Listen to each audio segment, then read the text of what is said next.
Let's talk about using our elbow versus my opponent's right cross, right straight punch. So if I'm parrying his cross, and if I'm doing it properly, if I kind of parry his wrist, he's out of the way of my cross. To be honest with you, he's even out of the way of my longer weapons. If I do this wrong and I'm tapping him here, even if I throw something back, even my longer range weapons, you see I'm kind of out of range. It's not really hitting all that good, right? So what I need to do, I need to be a little bit more patient. I need to have longer guard if I want to parry his cross and actually parry at the elbow. It does multiple things. First of all, see how it kind of breaks his base a little bit? Okay, it makes very little motion for me, especially when I use my hip. Right here, it's very similar to almost like I throw a hook or like a jab with a little bit of rotation. And I apply the same amount of body power to this motion. Okay, so here I have a long guard. I want to be patient, super slow. His hand comes through my left hand. I patient. As the elbow is in the vicinity, I actually parry. It does multiple things. First of all, he is now right there for me to step in and to throw an elbow, as he's a lot closer to me now.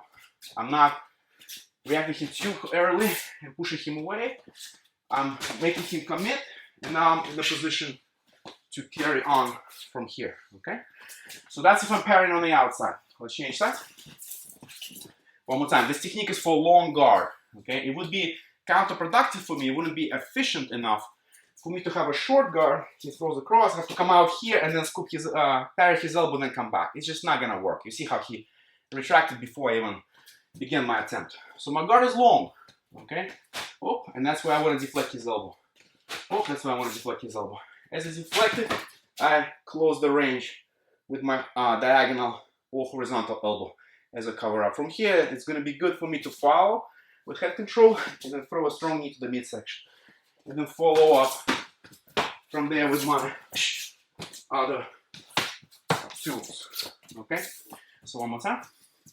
Again, long guard, deflecting it here. Another thing that it does deflecting here, just so you guys see the whole picture, it throws off his possibility of him right kicking me to the head of the cross. So, for example, if I deflect the wrist and he's gonna cross and he's gonna throw a right kick to the head. So, boom.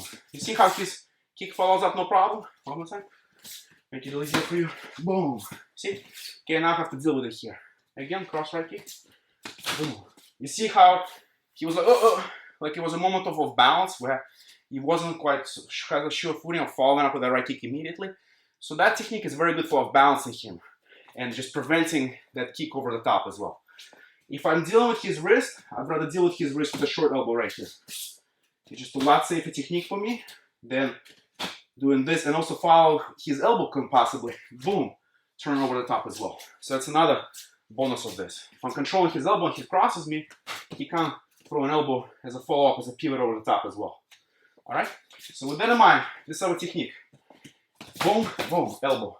Control the head as I break his posture, knee him, and then start coming back with your other tools as you see fit. Okay? The second technique, let's change sides, is going to be for me scooping the elbow.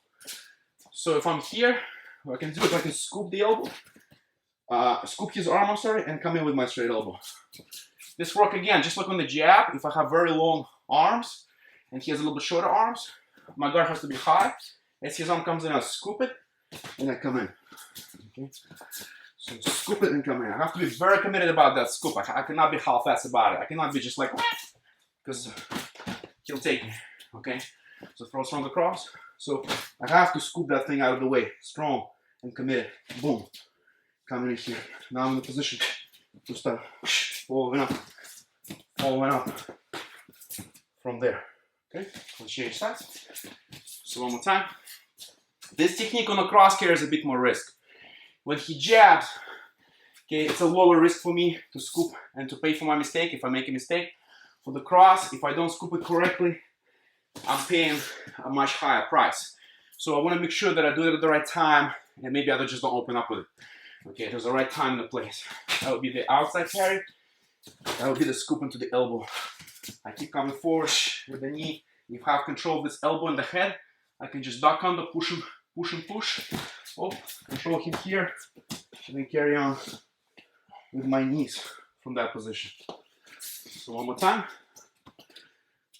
Outside to the elbow, inside to the elbow. Outside to the elbow, inside to the elbow. Change sides.